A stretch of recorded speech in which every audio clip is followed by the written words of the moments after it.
France Inter, il est 7h51. Bonjour Guy Carlier. Bonjour Stéphane, bonjour à tous. Ce matin, ce n'est pas une lettre, mais bien un faire-part de mariage que vous envoyez ? Oui, un faire-part de mariage, vous allez voir à qui.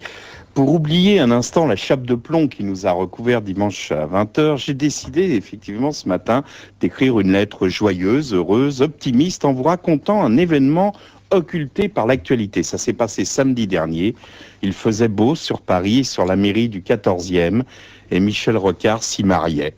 Je me souviens, il y a quelques semaines, chez Marc-Olivier Fogel, il avait l'œil qui pétille des gens amoureux. Et Clémentine, la comédienne Clémentine, invitée dans la même émission et qui sait si bien percevoir les émotions, le regardait et s'exclama « Vous êtes amoureux !» Et dans un sourire radieux, il répondit « C'est vrai, je crois que j'avais jamais vu un homme politique sourire comme ça. » Samedi, il faisait beau sur la mairie du 14e arrondissement. La cérémonie, nous dit la dépêche, fut brève et émouvante. Michel Rocard avait les yeux embués lorsque le maire lui demanda s'il voulait prendre pour épouse Sylvie Pellissier, ici présente. Il répondit « Un nain !» Sylvie l'embrassa et les photographes prirent les photos qui jauniront dans les cadres, tandis que les enfants d'amis, habillés en dimanche, s'exclamèrent « Oh les amoureux, oh les amoureux !» Les invités étaient prestigieux et œcuméniques puisqu'on pouvait apercevoir Jacques Toubon et son épouse Lise, le couple Jospin, Sylviane et Lionel, dont ce fut sans doute le dernier instant de fête avant longtemps, Alain Richard, ministre de la Défense, et Simone Veil, la grande Simone. C'est drôle de penser que la femme de droite était symbolisée par Simone Veil il y a 25 ans et par Michel Alliot-Marie aujourd'hui.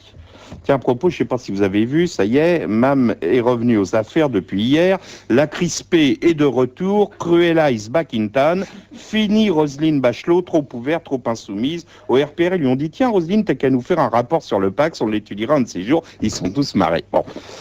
Après la cérémonie, Rocard et leurs invités sont partis faire la fête. Oh, pas chez la Serre, non, c'est pas le genre. Rocard avait réservé une salle à Conflans-Sainte-Honorine, à la Bonne Marmite, une guinguette des bords de l'Oise où il a ses habitudes. Comme il faisait beau, ils ont déjeuné en terrasse, puis ils ont dansé tout l'après-midi. Et le soir, la patronne, Nénette, allumait les petites guirlandes lumineuses. Malheureusement, comme dans toutes les fins de noces, l'alcool fut la cause d'une brève échauffourée. Il faut dire que le ministre de la Défense, Alain Richard, avait abusé de la sangria. Il faut dire, c'est un homme qui a des circonstances atténuantes. Il est sur la brèche depuis le 11 septembre. Il a besoin de se détendre. Au début, tout se passait bien. Il a chanté « C'est la chenille qui redémarre », tout ça. Puis, il a fait une démonstration de Charleston avec les mains sur les genoux. C'est après la danse des canards que ça a dégénéré. Il est allé taquiner Toubon sur sa tâche. Vous savez, la tâche qu'il a dans le cou, en lui disant « Ah bah toi, Jacques, qui voulait homme d'État, t'as déjà la tâche de Gorbatchev. » Bon. Toubon était en colère, il disait « Mais je vous en prie, vous avez bu ?» Et Alain Richard « Oh, ne prenez pas sur ce ton, d'abord j'ai la mallette de la bombe, et si je peux déverrouiller la clé, j'ai le code, c'est facile, c'est Roudoudou. » Et tout le monde, donc il a donné le code à tout le monde, maintenant on sait que c'est Roudoudou le code de la bombe. Bon. Et alors il a tapé Roudoudou, effectivement, il y avait écrit « Warning », ça clignotait et tout, bon, enfin bref.